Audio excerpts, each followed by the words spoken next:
Hello students, in this video of class 11th economics, we will be discussing about the production possibility curve. We will understand the attainable combinations and unattainable combinations. तो सबसे पहले production possibility curve होता क्या है? ये क्या होता है? एक ग्राफिकल रिप्रेजेंटेशन होता है, ठीक है, alternative production possibilities of two goods का। मतलब गिवन रिसोर्सेज और टेक्नोलॉजी के साथ हम कौन से combination of two goods produce कर सकते हैं। इस ग्राफ में हमें कॉम्बिनेशन ऑफ टू गुड्स का रिप्रेजेंटेशन होता है, ठीक है। Production possibility curve is a curve showing alternative production possibilities of two goods with the given resources and technology of production, technique of production. मतलब गिवन रिसोर्सेज और technique से हम दो गुड्स का किस कॉम्बिनेशन में प्रोडक्शन कर सकते हैं।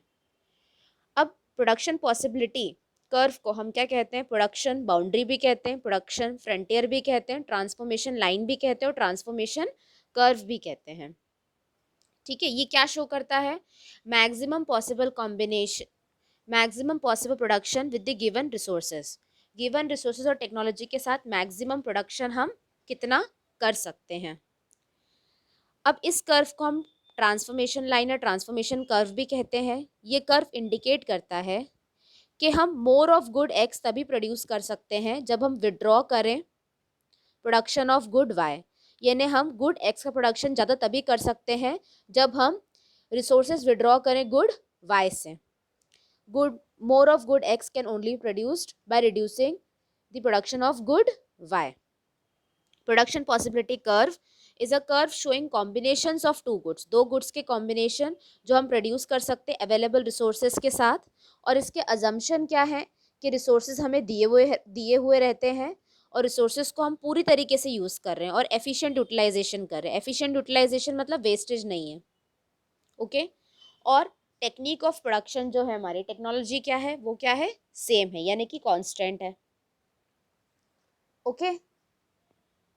तो हम इसे अंडरस्टैंड करेंगे एक एग्जाम्पल के साथ कि एक इकोनॉमी में हम प्रोड्यूस कर सकते हैं केवल दो गुड्स। हम ऐसा मानते हैं, हम ऐसा अज्यूम करते हैं कि एक इकोनॉमी में हम केवल दो गुड्स प्रोड्यूस कर सकते हैं, वीट और क्लॉथ, ओके।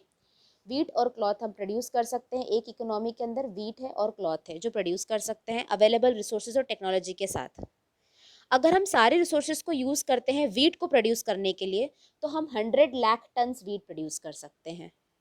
और दूसरी तरफ अगर हम सारे रिसोर्सेज यूज़ करते हैं क्लॉथ को प्रोड्यूस करने के लिए तो हम 4000 बेल्स का क्लॉथ प्रोड्यूस कर सकते हैं। अब इकोनॉमी क्या करती है? दोनों गुड्स के कॉम्बिनेशन को यूज़ करती है। एक लिमिट में वो वीट प्रोड्यूस करेगी, एक लिमिट में वो क्लॉथ प्रोड्यूस करेगी। तो उन कॉम्बिनेशंस को हम देखते हैं। तो बी कॉम्बिनेशन में हम क्या कर रहे हैं?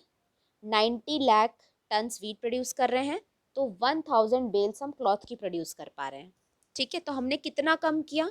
10 लाख टन्स कम किया।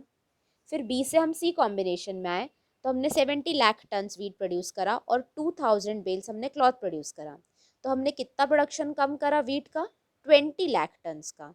उसके बाद डी कॉम्बिनेशन में आए, 70 से हमने क्या करा? 40 और हम 3000 बेल्स प्रोड्यूस कर पाए। यहाँ पर हमने कितना कम करा? 30। फिर 40 से हम 0 पर आए। तो आप देख सकते हैं कि हमें ज़्यादा वीट का प्रोडक्शन कम करना पड़ रहा है एक्स्ट्रा क्लॉथ के प्रोडक्शन के लिए।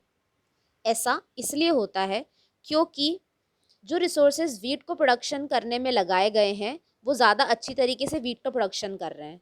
जब हम उन रिसोर्सेज को क्लॉथ में शिफ्ट करेंगे तो उनकी एफिशिएंसी कम हो जाएगी। इसीलिए हमें वीट के प्रोडक्शन में ज़्यादा सैक्रिफाइस करना पड़ रहा है। तो आपको ये प्रोडक्शन पॉसिबिलिटी फ्रंटियर का डायग्राम दिख रहा है, उसमें हमने शो कर रखा है कि 100 जब हम वीट प्रोड्यूस कर रहे हैं तो 1000 बेल्स क्लॉथ की।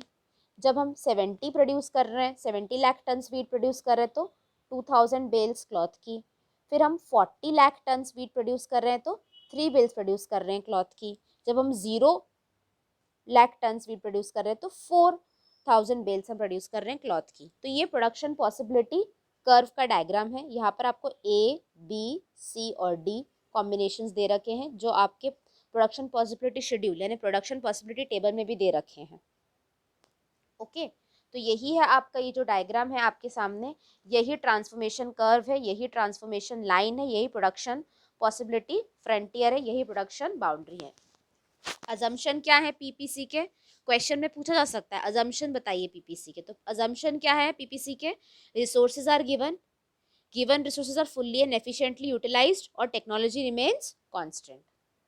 ओके अब नेक्स्ट हमारे पास अटेनेबल कॉम्बिनेशंस, वो पॉइंट जो पीपीसी के ऊपर है, जैसे A B C D E ये पीपीसी के ऊपर पॉइंट्स है तो ये अटेनेबल कॉम्बिनेशन है। और पीपीसी के अंदर अगर कोई पॉइंट हो, जैसे यहाँ पर कोई पॉइंट हो और पीपीसी के अंदर कोई पॉइंट हो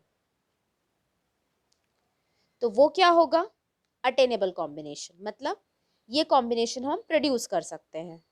फिर नेक्स्ट क्या है, अनअटेनेबल कॉम्बिनेशन, पीपीसी कर्व के बाहर के जो भी सारे पॉइंट्स हैं वो क्या है, unattainable combination. Any point outside the boundary line वो क्या होंगे, अनअटेनेबल कॉम्बिनेशंस। जैसे एफ पॉइंट, मतलब अगर हमें एफ पॉइंट पर प्रोड्यूस करना है तो हमें टेक्नोलॉजी को इम्प्रूव करना पड़ेगा, हमें और रिसोर्सेज चाहिएंगे। Okay I hope that through this video you understood the definition of production possibility curve. You understood about the attainable combinations and unattainable combinations. Thank you.